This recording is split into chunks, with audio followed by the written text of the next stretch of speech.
जय श्री कृष्ण चैतन्य प्रभु नित्यानंद श्री अद्वैत गदाधर श्रीवासादि गौर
क्लास में देखा था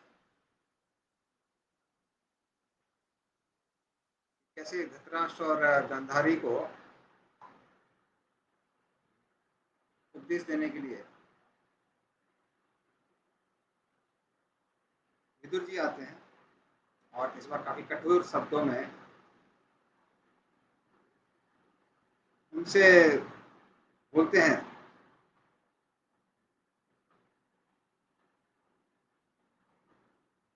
कि अब आप यहाँ पे रात गद्दी में मत बैठे रहिए, धृतराष्ट्र क्या करिए, उसको छोड़ दीजिए। हाँ, धृतराष्ट्र भी क्या करते हैं, इस बार चीजों को थोड़ा सीरियसली लेते हैं और छोड़ के चले जाते हैं। उसके आगे धृतराष्ट्र और गांधारी इत्यादि का क्या होता है, विदुर का क्या होता है और युधिष्ठिर महाराज का क्या होता है, वो आज हम आज की क्लास में चर्चा करेंगे। उसके पहले हम प्रार्थना कर लेते हैं। ओम नमो भगवते वासुदेवाय, ओम नमो भगवते वासुदेवाय, ओम नमो भगवते वासुदेवाय। ओम ज्ञानतिमिरन्धस्य ज्ञानाञ्जनशलाकया चक्षुरुन्मिलितं येन तस्मै श्रीगुरवे नमः। श्रीचैतन्यमनोभीष्टं स्थापितं येन भूतले स्वयं रूपा गदामह्यं ददाति स्वपदान्तिकं। वन्देऽहं श्रीगुरोः श्रीयुतापदकमलं श्रीगुरून् वैष्णवांश्च। श्रीरूपं साग्रजातां सहगना रघुनाथामितं तं सजीवं साद्वैतं सावधूतं परिजनासहितं कृष्णचैतन्यदेवं श्रीराधाकृष्णपादान् सहगना ललिता श्रीविशाखान्वितांश्च। नमो विष्णुपादाय कृष्णपृष्ठाभूतले श्रीमते भक्तिवेदान्तस्वामिने नामिने। नमस्ते सरस्वते देवे गौरवाणी प्रचारिणे निर्विशेषशून्यवादी पाश्चात्यदेशधारिणे। कृपा सिंधु पतितानां पावनेभ्यो वैष्णवेभ्यो नमो नमः।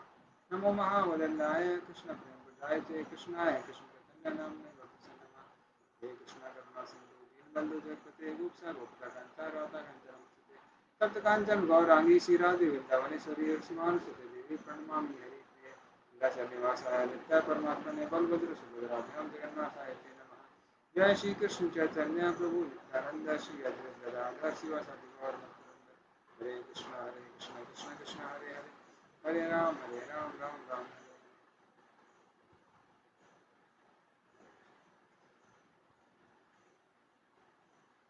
तो हम देखते हैं कि विदुर जी जब ऐसा उपदेश देते हैं तो धृतराष्ट्र इस बार एकदम उसको दिल पे ले लेता है वो सारे ज्ञान को। फिर घर को छोड़ के वन की ओर प्रस्थान कर जाता है। और गांधारी क्योंकि एक पतिव्रता नारी है तो वो भी क्या करती हैं, धृतराष्ट्र के पीछे पीछे वो भी वन चली जाती है। जैसा हमको पता है कि गांधारी ने आंखों में पट्टी बांध के रखी क्योंकि धृतराष्ट्र की आंखें नहीं थी, धृतराष्ट्र अंधे थे। उस तरह से वो भी उनके पीछे पीछे वन में चली जाती है। और यहाँ पे युधिष्ठिर महाराज अगले सुबह अपने गृहस्थ आश्रम के ड्यूटीज करके, जैसे कि वो लोग अग्निहोत्र आदि करते हैं या फिर गायत्री वगैरह करते हैं, भगवान की मंगल आरती वगैरह करते हैं, तो उसके बाद में वो धृतराष्ट्र, गांधारी और विदुर जी को ढूंढने के लिए जाते हैं। किंतु वो कहीं उनको ढूंढ नहीं पाते हैं। और क्योंकि वो इन तीनों को नहीं ढूंढ पाते हैं तो फिर वो विलाप करने लगते हैं और संजय जी से पूछते हैं कि मेरे जो चाचा जी हैं, जो कि बुजुर्ग भी हैं और अंधे भी हैं, वो कहाँ गए हैं, विदुर कहाँ हैं। ऐसा तो नहीं है कि क्योंकि उनके पुत्रों का निधन हो गया था इस महाभारत युद्ध में, इस वजह से वो गंगा में जाके उन्होंने आत्महत्या कर ली, गंगा में जाके वो लोग डूब गए, ऐसा तो नहीं है ना। फिर वो कहने लगे कि मैं कितना बड़ा कृतज्ञ हूं कि धृतराष्ट्र ने हमको पाला पोसा और मैं उनकी देखभाल भी नहीं कर पाया, मैं उनके पुत्रों की हत्या कर दी। तो जब मेरे पिता का निधन हो गया तो ये विदुर और धृतराष्ट्र थे जिन्होंने हमारी रक्षा की और हमको पाल पोस के बड़ा किया। तो ये युधिष्ठिर महाराज की सरलता और उनके एक वैष्णव सदाचार को बताता है,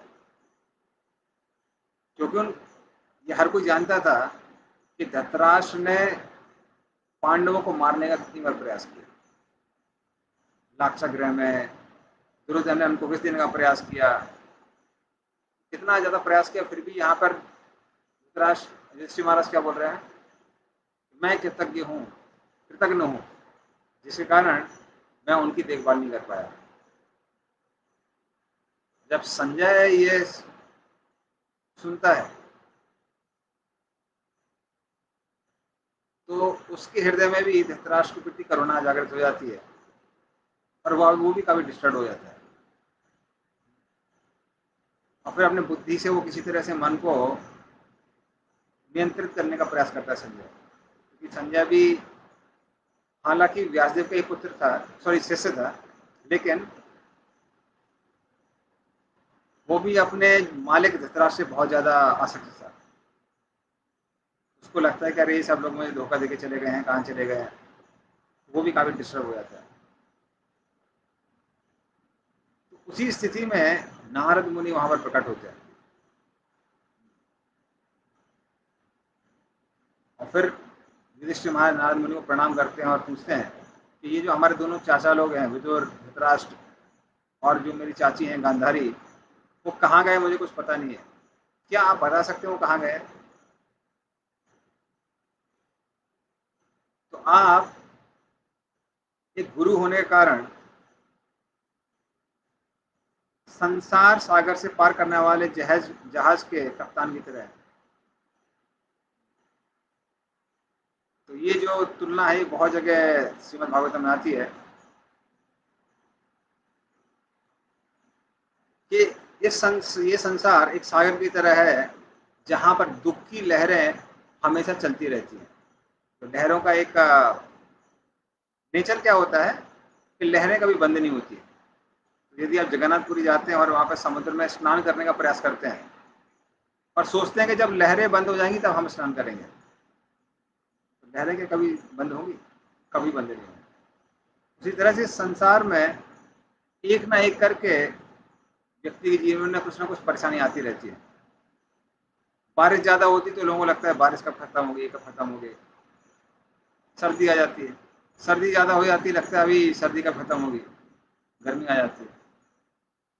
बीच में जरूर थोड़ा सा आपका जो इंटरमीडिएट सीजन होता है वो थोड़ा अच्छा होता है। उसी तरह से संसार में एक ना एक करके कुछ ना कुछ व्यक्ति के जीवन में आते रहते हैं।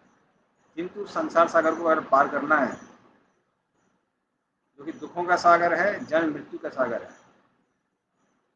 तो हमको एक अच्छे जहाज का आश्रय लेना पड़ता है। और उस जहाज का कप्तान कौन है? जहाज का कप्तान जो है वो है हमारे गुरु। तो ये जो मनुष्य शरीर है उसकी तुलना की जाती है इस जहाज से, कि मनुष्य जीवन में भक्ति करना बहुत ज्यादा आसान होता है। और गुरु उस जहाज की कौन है? कप्तान है। मतलब उनके डायरेक्शन के अनुसार अगर हम इस शरीर का प्रयोग करेंगे भव सागर को पार करने के लिए, तो हम आराम से इस भव सागर को पार कर सकते हैं।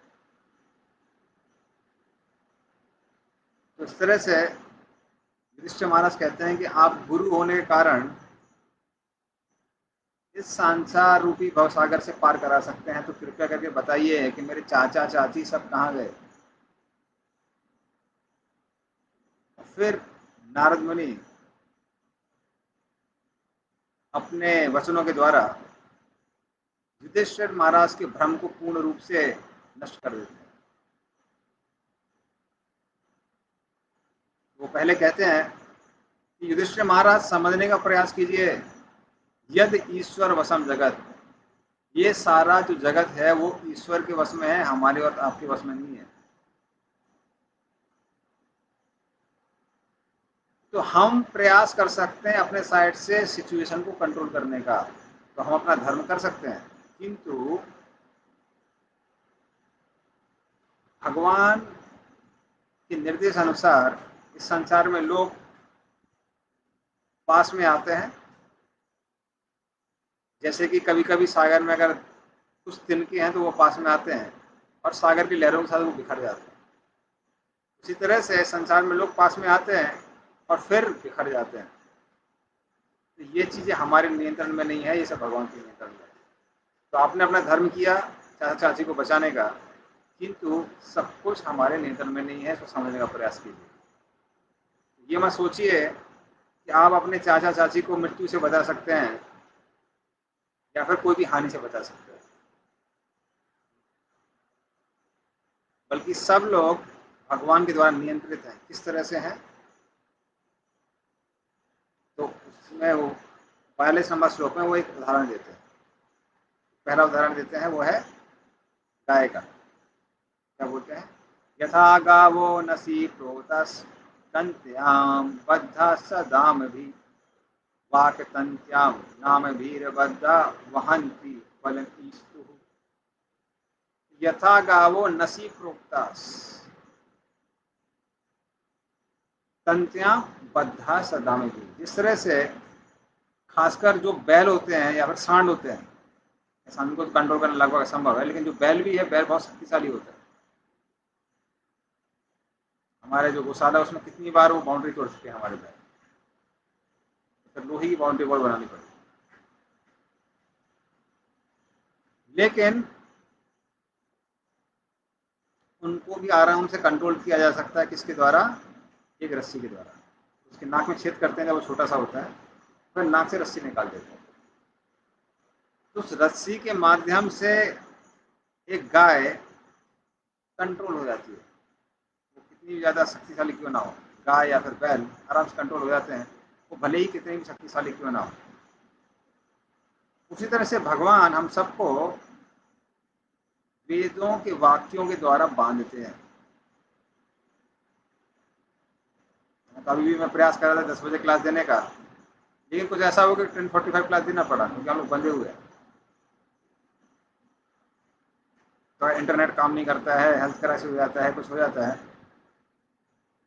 तो भले ही हम प्रयास कर रहे हैं कि हम क्लास देंगे, क्लास सुनेंगे, कुछ करेंगे, चीज़ें संभव नहीं हो पाती है। इस तरह से चीज़ें भगवान के नियंत्रण में होती हैं, क्योंकि वेदों में भगवान के बताए हुए नियम दिए हुए हैं जो हमेशा ही व्यक्ति पर लागू होते हैं। कई बार लोग बोलते हैं कि ये जो वेद पुराण है ये तो पुराने लोगों के लिए है। आज से लाखों साल पहले अगर व्यक्ति बिल्डिंग से कूदता था, कहाँ गिरता था? नीचे। 5000 साल पहले बिल्डिंग से कूदता था, कहाँ गिरता था? नीचे। पर आज भी अगर बिल्डिंग से कूदेगा तो कहाँ गिरेगा? नीचे गिरेगा। 5000 साल भी बिल्डिंग से कूदेगा तो कहाँ गिरेगा? नीचे ही गिरेगा, क्योंकि ये प्रकृति के नियम है, भगवान के द्वारा बनाए हुए नियम है। इसी तरीके से हम सब के सब भगवान के बताए हुए नियमों से बंधे हुए हैं, और वो नियम कहाँ दिए हैं? वेदों पुराणों में दिए हुए हैं। इस तरह से हर कोई वेदों के नियमों से बंधा हुआ है, जिस तरह से गाय एक रस्सी से बंधी होती है। तो ये पहला उदाहरण देते हैं। और दूसरा उदाहरण देते हैं,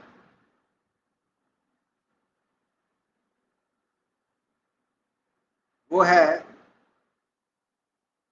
जब कोई व्यक्ति कोई गेम खेल रहा है, वो हम देखते हैं 43 नंबर श्लोक, यथा क्रीडोपकाराणां संयोग विगमावेह इच्छया क्रीडितु स्याताम तथैवेशेच्छया नृणाम। तो कहते हैं जिस तरह से जब कोई व्यक्ति मान लीजिए चेस खेल रहा है, तो गोटियों को कभी पास में लेके जाता है, कभी दूर में लेके जाता है। उसी तरह से भगवान की कृपा से लोग कभी पास में आते हैं, कभी दूर जाते हैं। और जो कर्म है, कर्म भी उसी तरह से काम करता है। मान लीजिए कोई व्यक्ति वो अपने बुरे कर्मों के अनुसार उसका मर्डर होने वाला है, और दूसरा व्यक्ति है जिसको बहुत क्रोध है और वो किसी को मारना चाहता है, अपना नियंत्रण दिखाना चाहता है। तो भगवान की कृपा से क्या होता है? भगवान की कृपा से दोनों लोग साथ में मिलते हैं, किसी बात पे वाद विवाद दोनों के बीच में होता है, और ये व्यक्ति अपनी इच्छा पूरी करता है, दूसरे व्यक्ति का मर्डर कर देता है, और ये व्यक्ति जिसका मर्डर हुआ है उसको अपने कर्मों का परिणाम मिल जाता है। ये क्योंकि इसने गलत इच्छा की थी, इसलिए उसको भी क्या मिलता है? उसको बाद में अपने कर्मों का परिणाम भुगतना पड़ता है। तो इस तरह से संसार में कर्मों के अनुसार व्यक्ति बंधे रहते हैं, और भगवान उनके साथ खेलते रहते हैं, ताकि उनको अपने कर्मों का परिणाम मिले, और साथ में जो इच्छाएं हैं, अच्छी हैं खराब है जो भी है, वो पूरी हो जाए। वैसे भगवान सदुपदेश देते हैं अपनी इच्छाओं को बदलने के लिए, किंतु हम सदुपदेश नहीं सुनते हैं, फिर भी गलत इच्छाओं को पूरा करने का मन बना लेते हैं, ठान लेते हैं, तो भगवान उसको पूरा कर देते हैं। तो इस तरह से भगवान हर किसी के साथ क्या कर रहे हैं? खेल रहे हैं। तो युधिष्ठिर महाराज को कहते हैं तो समझने का प्रयास कीजिए। हाँ, ये सारी चीजें हमारे बस में नहीं है, ये सब भगवान के बस में ही है। और फिर वो आगे समझाते हैं, और आप जो भी दर्शन को मानने वाले हैं, मायावाद, ब्रह्मवाद, शरीर है हम, आत्मा है, जो भी है, पर एक चीज समझ में आनी चाहिए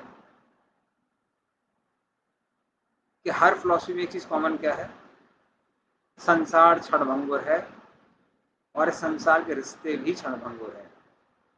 तो जो हम लोग एक दूसरे के प्रति मोह करते हैं वो माया के कारण ही है।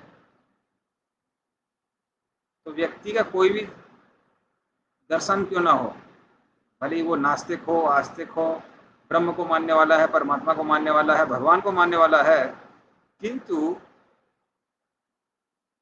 हर फिलॉसफी में एक चीज कॉमन क्या है कि संसार क्षणभंगुर है। इसलिए संसार में किसी भी व्यक्ति विशेष से या किसी भी वस्तु से हम जितना ज्यादा मोह करेंगे, जितना ज्यादा आसक्त होंगे, उतना ज्यादा क्या होगा, बाद में उनसे गुजरने पर दुख होगा।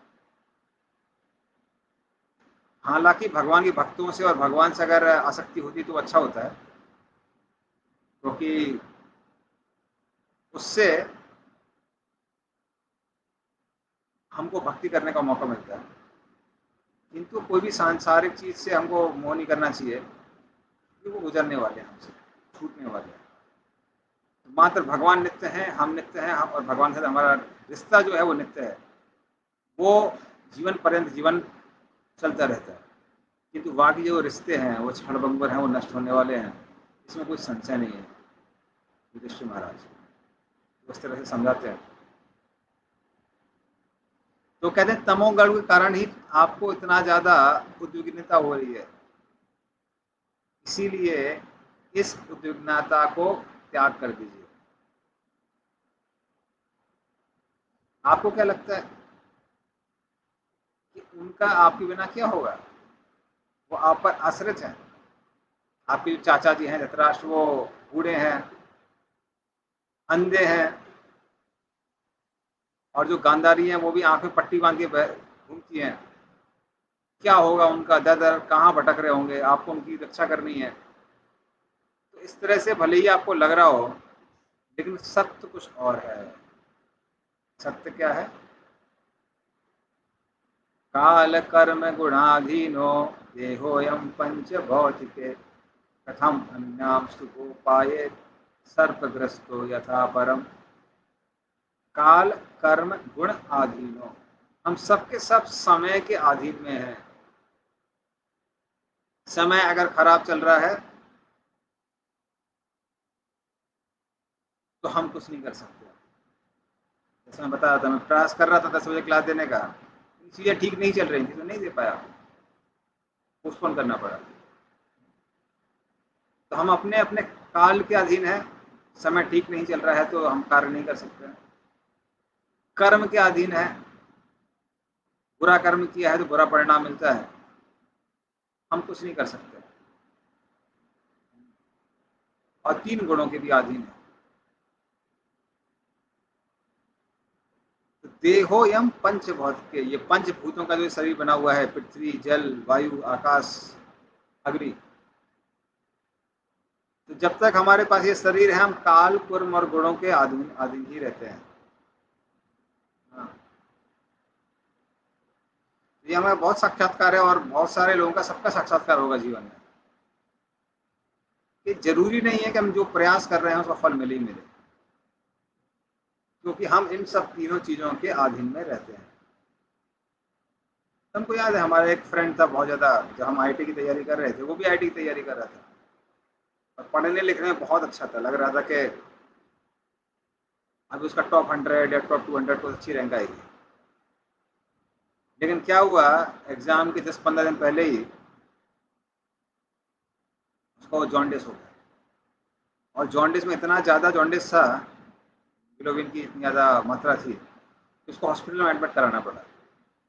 फिर भी डॉक्टर लोगों को लग रहा था कि उस समय तक रिकवर कर लेगा, लेकिन जिस दिन एग्जाम था उस दिन हालत और भी ज़्यादा खराब हो गई और डॉक्टरों ने साफ साफ मना किया कि अगर आप यहाँ से जाएंगे तो जीवन को खतरा हो सकता है। फिर एग्जाम नहीं दे पाया,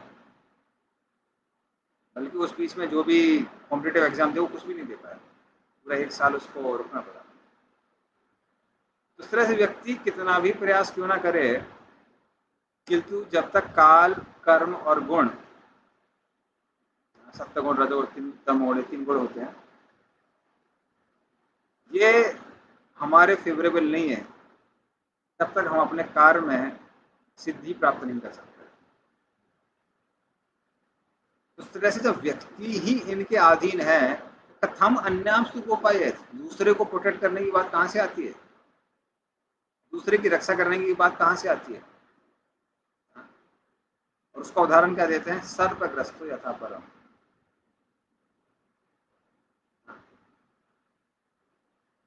जिस तरह से जो व्यक्ति स्वयं सांप के मुंह में है, वो दूसरे की रक्षा कैसे कर सकता है।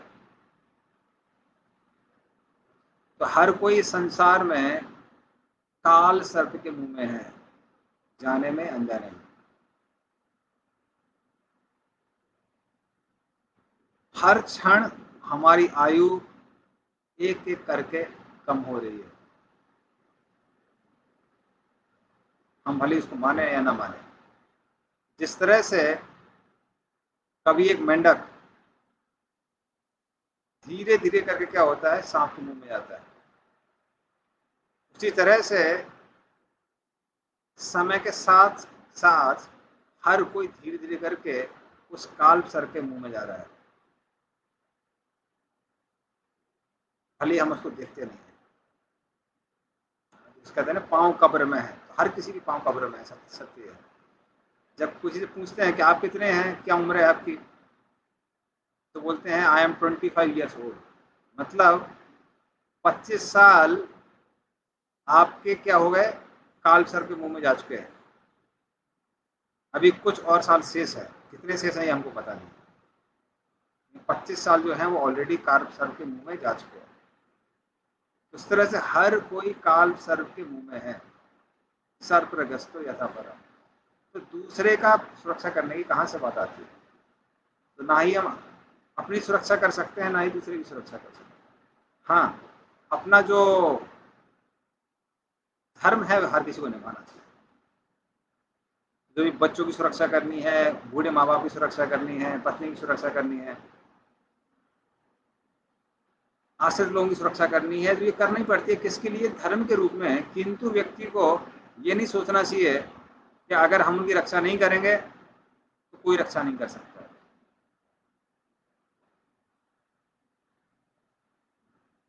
तो रक्षा करने वाले भगवान ही हैं, किंतु अपने धर्म का पालन करने के लिए हम लोग रक्षा करने का प्रयास करते हैं। तो ये हम इस तरह से नारद मुनि बताते हैं। और फिर वो कहते हैं कि संसार में का नियम यही है कि हर व्यक्ति दूसरे व्यक्ति का शोषण करके जाने अनजाने में जीता है। बताते हो, अहस्तानि सहस्तानाम अपादानि चतुष्पदाम फल्गुनी तत्र महताम जीवो जीवस्य जीवनम। अहस्तानि सहस्तानाम, तो जैसे जिन लोगों के हाथ नहीं होते हैं, पैर नहीं होते, जैसे पेड़ पौधे हुए, तो जिनके हाथ पैर होते हैं, जैसे गाय हुई, घोड़ा हुआ, ये सब उसको खा के जीते हैं। अपदानी चतुष्पदाम, या फिर इस तरह से ये आता है अपदानी, जिसके पैर नहीं होते उसको 4 पैर वाले खाते हैं, वही उदाहरण हुआ। फलगुनी तत्र महताम, तो जो कमजोर व्यक्ति है उसको बड़ा व्यक्ति संसार में खा के जीता है या उसका शोषण करके जीता है। जीवो जीव से जीवना, ये संसार ही ऐसा बना है कि एक जीव दूसरे जीव का क्या बनता है, भोजन बनता है। तो इसीलिए इस संसार में कोई भी दूसरे को नहीं बचा सकता। हालांकि अपना धर्म करना चाहिए, तो धर्म के अनुसार व्यक्ति को वेजिटेरियन नहीं खाना चाहिए, क्योंकि उनके अंदर जो क्या है वो चेतना कम होती है। यदि अभी उनको खाते हैं तो उनको दर्द कम होता है, चार पैरे वालों को दर्द ज़्यादा होता है। तो इस तरह से इस संसार का नियम है, एक व्यक्ति दूसरे का भोजन बनता है।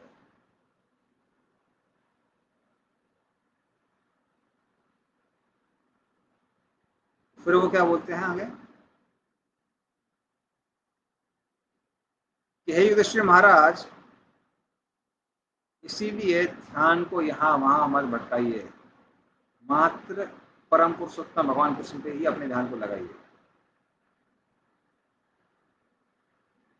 तो गुरु साधु शास्त्र के रूप में बाहरी रूप से और परमात्मा के रूप से अंदर से वो हम सबको गाइड करने के लिए तैयार हैं। तो इसीलिए उनके जो उपदेश हैं उस उपदेशों के अनुसार अपने जीवन का निर्वाह कीजिए। ये मत सोचिए कि इन लोगों का हम लोग प्रोटेक्शन नहीं कर पा रहे हैं, तो आपका जब तक धर्म था आपने प्रोटेक्ट किया, अभी उन्होंने वानप्रस्थ धारण कर लिया है, इसलिए उनको जाने दीजिए, उनको ढूंढने का प्रयास मत कीजिए। तो इस तरह से वो कहते हैं कि आप अपने धर्म का काम कीजिए, जो कि कहाँ दिया है, जो कि गुरु बताते हैं, जो कि अन्य साधु बताते हैं, और जो कि शास्त्रों में दिया हुआ है। तो कई बार क्या होता है, भक्त लोगों को या फिर अन्य लोगों को समझ में नहीं आता है कि अलग अलग चीज अलग अलग जगह दी हुई है, क्या करना चाहिए क्या नहीं करना चाहिए। तो हमको जीवन में क्या करना है क्या नहीं करना है, इन तीनों चीजों से हम लोग देख सकते हैं। कौन? गुरु। तो जो हमारे आध्यात्मिक गुरु हैं वो हमको जो बोल रहे हैं, वो जो बोल रहे हैं वो अन्य साधुओं को भी वही बोल रहे हैं। लेकिन कौन से साधु? जो प्रमाणिक साधु होते हैं, जो अन्य भक्त। और वो सेम क्यों होना चाहिए? क्योंकि वो दोनों क्या करते हैं, शास्त्रों को ही रिपीट करते हैं। गुरु साधु शास्त्रों में तीनों के माध्यम से हम देख सकते हैं, समझ सकते हैं कि जो हमारा निर्णय है वो उचित है या अनुचित है। तो उस तरह से हे युधिष्ठिर महाराज, आज समझने का प्रयास कीजिए कि इस समय उचित कार्य आपके लिए क्या है।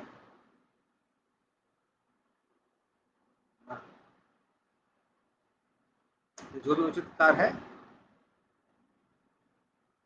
उसको कीजिए। ये मत सोचिए कि मुझे किसी भी तरह से अपने चाचा चाची को बचाना है। फिर वो कहते हैं कि भगवान के का जो इस संसार में मिशन है,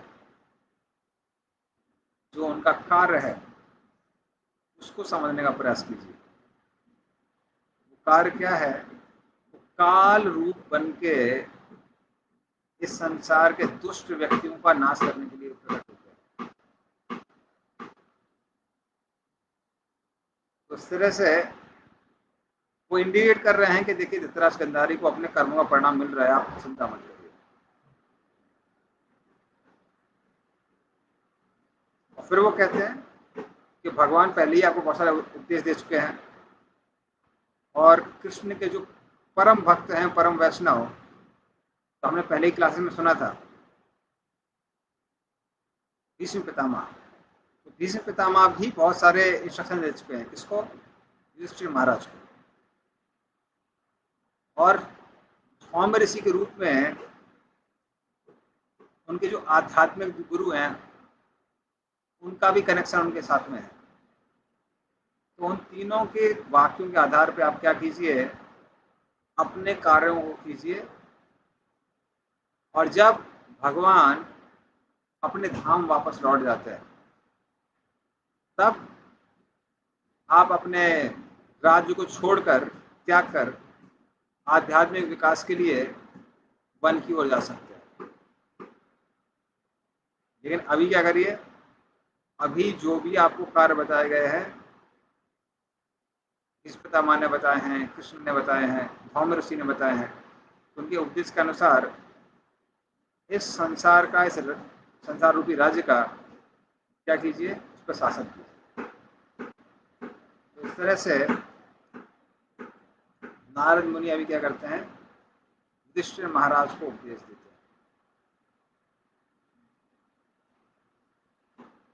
और जिसके कारण क्या होता है, युधिष्ठिर महाराज का जो भ्रम था वो टूटता है। क्योंकि जाने अनजाने में हर किसी को लगता है कि हमारा धन, हमारे सगे संबंधी वो हमारी रक्षा कर सकते हैं और हम अन्य आश्रित लोगों की रक्षा कर सकते हैं। हमको याद रखना चाहिए, हमको अपनी ड्यूटी करना है, उनकी रक्षा करने का प्रयास करना है, किंतु हम इस संसार में किसी की भी रक्षा नहीं कर सकते। इसके रिसेंटली कोरोना काल में तो ऐसे बहुत सारे उदाहरण आए। एक देश में, उस देश का सबसे शक्तिशाली और धनवान व्यक्ति था, सारे डॉक्टर लगे हुए थे, फिर वो बच नहीं पाए। उसकी बेटी ने एक बहुत अच्छा मैसेज देखा था। उसने बोला कि मेरे पिता ने जीवन भर धन कमाने का प्रयास किया, ये सोच के कि आपातकाल में धन काम करेगा, किंतु मेरे पिता उस चीज के अभाव से उनकी मृत्यु हो गई जो कि फ्री में मिलती है, और वो है वायु। तो अंत समय में वो सांस लेने का प्रयास कर रहे थे, सांस नहीं ले पाए, और वायु के अभाव के कारण उनकी मृत्यु हो गई। उस तरह से हालांकि व्यक्ति को अपना प्रयास करना चाहिए, किंतु समझ में आना चाहिए कि सारी की सारी चीजें अल्टीमेटली किसके कंट्रोल में है, भगवान के कंट्रोल में, कृष्ण के कंट्रोल में। उस तरह से वो बोलते हैं। और फिर नारद मुनि अभी तक उपदेश दिया था, अभी भविष्य में क्या क्या होने वाला है उसके बारे में भी बताते हैं, ताकि युधिष्ठिर महाराज की जो प्रैक्टिकल चिंता है वो खत्म हो जाए। तो कहते हैं कि धृतराष्ट्र, विदुर और गांधारी, ये तीनों के तीनों हिमालय की ओर चले गए। तो सप्त स्रोत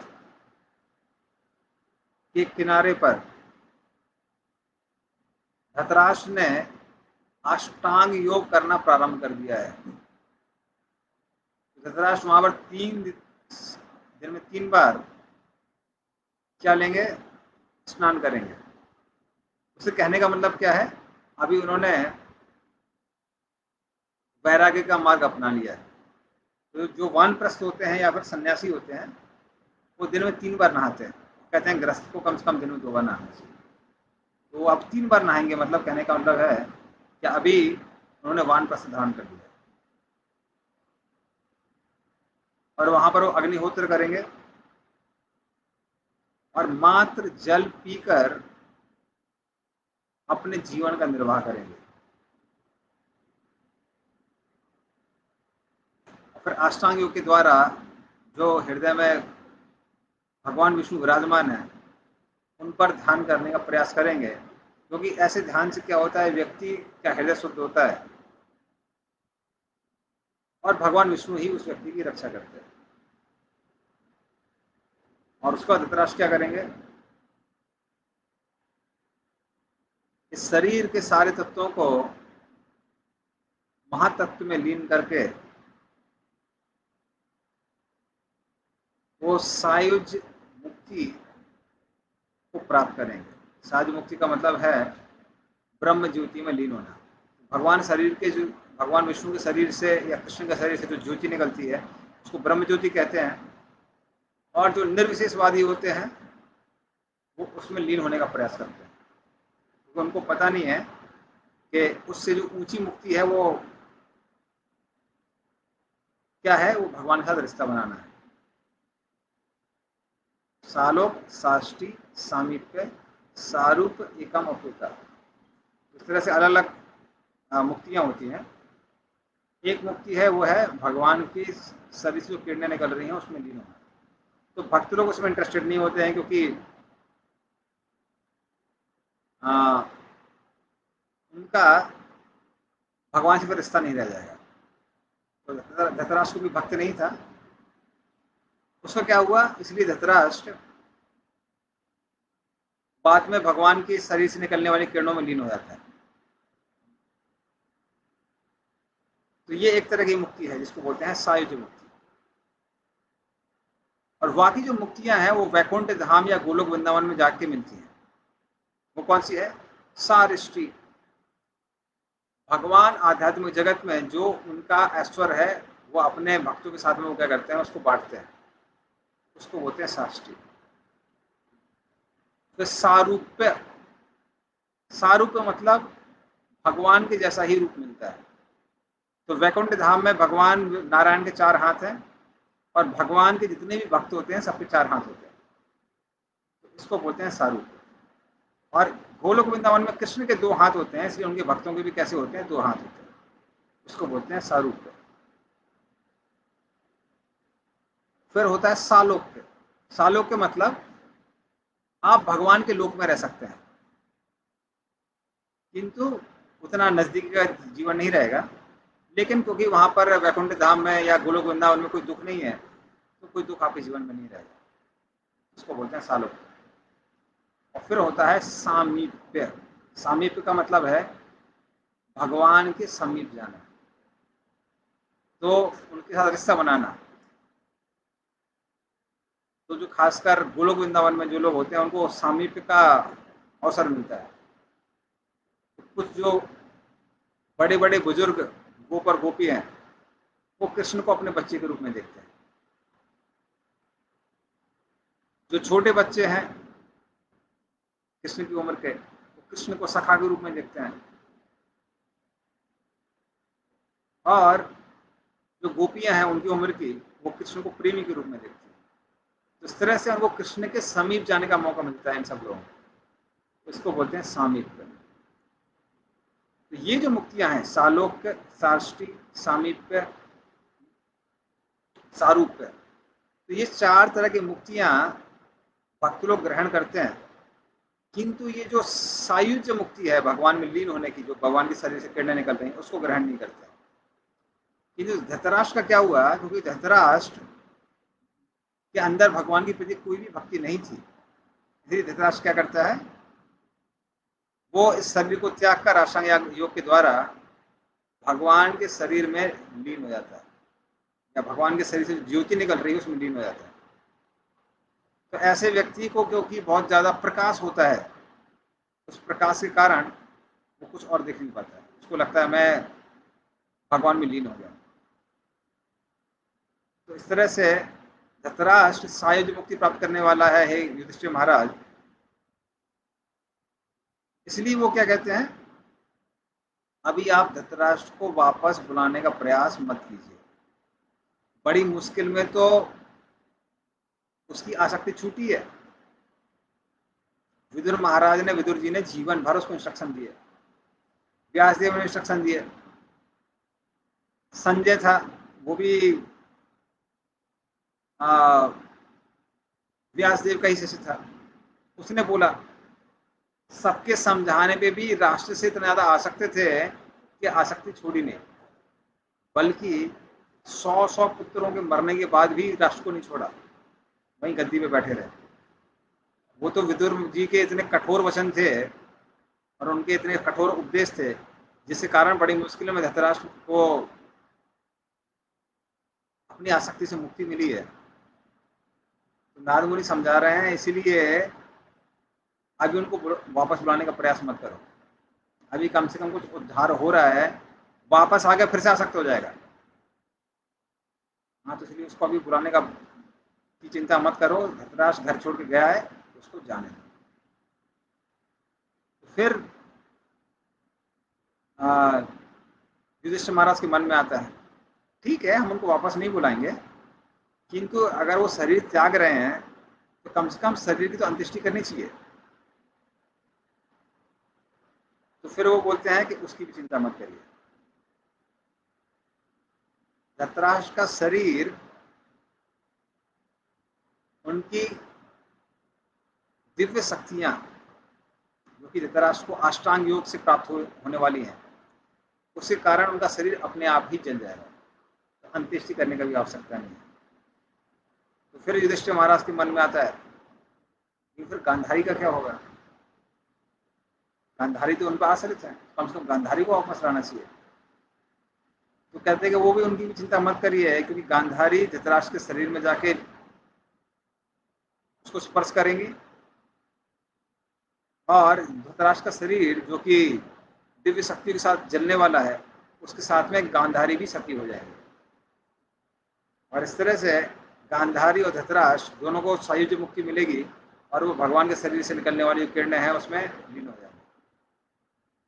तो इसलिए किसी की भी चिंता करने की आवश्यकता नहीं है।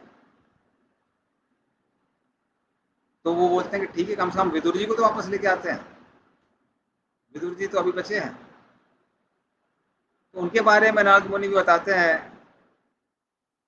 कि विदुर जी धृतराष्ट्र और गांधारी जाने के कारण थोड़ा सा उनको शोक होगा, किंतु उनको प्रसन्नता भी होगी कि कम से कम अंतिम काल में तो धृतराष्ट्र को दिमाग में घुसा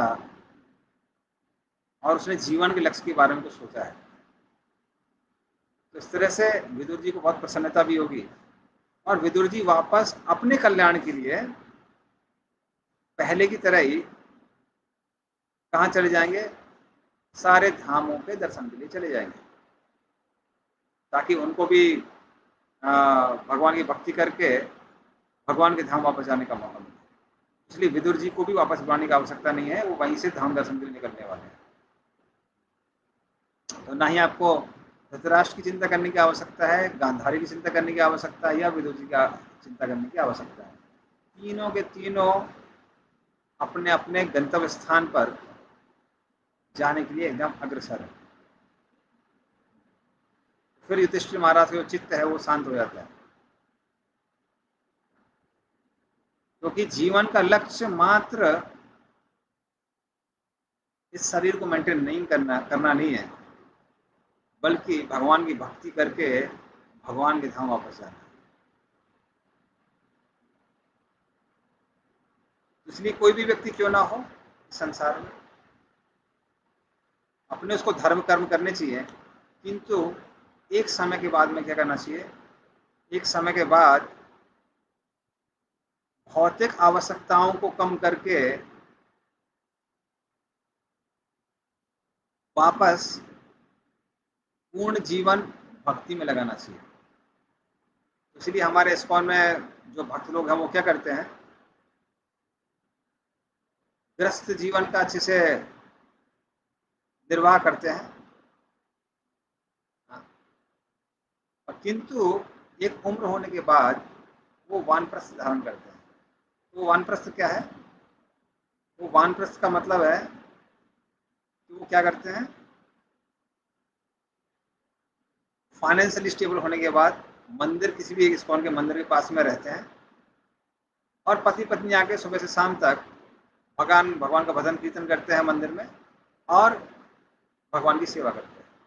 इस तरह से वो जीवन के आखिरी साल पूर्ण रूप से भगवान की सेवा में लगा देते हैं।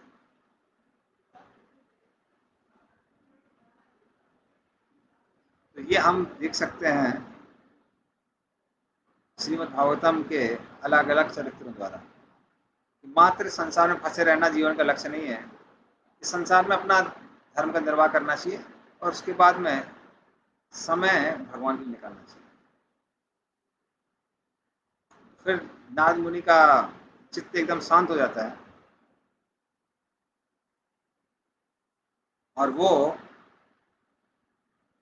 अन्य जगह विचरण के लिए चले जाते हैं नारायण करते हुए, और युधिष्ठिर महाराज उनके उपदेशों को अपने हृदय से लगाते हैं और पूर्ण रूप से शोक से मुक्त हो जाते हैं।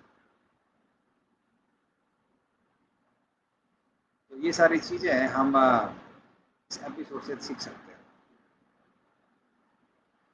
तो हमने इस चैप्टर में क्या क्या देखा, चैप्टर हमने देखा कि कैसे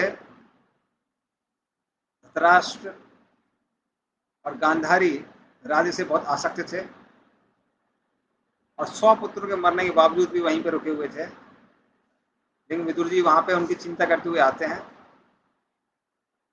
धृतराष्ट्र को कठोर वचनों द्वारा उपदेश देते हैं कि यहाँ पे मत बैठे रहो, कम से कम अब इस शरीर को त्यागने का प्रयास करो और जीवन के कल्याण के बारे में सोचो। इसको धृतराष्ट्र सावधानी से लेता है और धृतराष्ट्र, विदुर और उनके पीछे पीछे गांधारी तीनों तीनों हिमालय की ओर चले जाते हैं। और वहां पर धृतराष्ट्र और गांधारी अपने शरीर अष्टांग योग प्रैक्टिस करते हैं, अपना शरीर त्यागते हैं और ब्रह्म ज्योति में लीन हो जाते हैं। और विदुर मार्ग जी वहां से कहाँ चले जाते हैं, वहां से वापस धाम यात्रा के लिए चले जाते हैं। और यहाँ पर युधिष्ठिर महाराज जो उनकी चिंता कर रहे थे, उनको नारद मुनि अपने उपदेश द्वारा समझाते हैं कि कैसे भगवान परम नियंता है, सारा जो संसार है उनके नियंत्रण में ही चलता है। तो उसका दो उदाहरण देते हैं वो। एक उदाहरण देते हैं गाय का, जैसे गाय जो जिसके नाक में से रस्सी बंधी हुई है, तो वो किसान उसको कंट्रोल करता है। और दूसरा देते हैं जैसे चेस बोर्ड में जो प्लेयर होता है वो चेस की गोटियों को यहाँ वहाँ घुमाता है, उसी तरह से भगवान भी हमारे नियंत्रण करता है। और काल कर्म गुण के अधीन व्यक्ति दूसरों की रक्षा कैसे करेगा? संसार का वही नियम है कि शक्तिशाली व्यक्ति कमजोर व्यक्ति के साथ शोषण करके जीवन यापन करता है। इसलिए वो कहते हैं कि उनकी चिंता मत कीजिए, गुरु साधु शास्त्र के जो उपदेश है उसके अनुसार अपने जीवन का निर्वाह करने का प्रयास कीजिए और इस राज्य का संचालन कीजिए। और जब भगवान भगवत धाम वापस चले जाएं, आप भी इस राज्य का त्याग करके कहाँ जा सकते हैं? हिमालय जा सकते हैं। और फिर नारद मुनि उपदेश देके वापस। इसलिए हमको सब कुछ करते हुए अपना अपना जो हमारा परम लक्ष्य है उसका ध्यान रखना है। ये जो महीना चल रहा है, जैसे हमने पहले भी बताया था लास्ट क्लास में, ये पुरुषोत्तम महीना चल रहा है जिसको पुरुषोत्तम मास कहते हैं। इसको मल मास भी कहा जाता है क्योंकि इस महीने में देवी देवताओं की पूजा, कर्म कांड इत्यादि कुछ काम नहीं करता है, किंतु भक्ति जो भी की जाती है हजारों गुना से ज्यादा लाभ मिलता है। इसलिए इस महीने का लाभ उठाइए। और आज खासकर एकादशी है, तो जितना ज्यादा आप जप कर सकते हैं जप कीजिए। हाँ, हरे कृष्ण कृष्ण कृष्ण हरे हरे, हरे राम राम राम हरे हरे। श्रीमद् भागवतम का पाठ कीजिए, भगवान की सेवा कीजिए और इस तरह से आराम अपने परम लक्ष्य को प्राप्त करने का प्रयास कीजिए। इन शब्दों के साथ में हम कथा को यहाँ पर विराम देंगे। गंधराज श्रीमद् भागवतम की जय। श्री गोपाल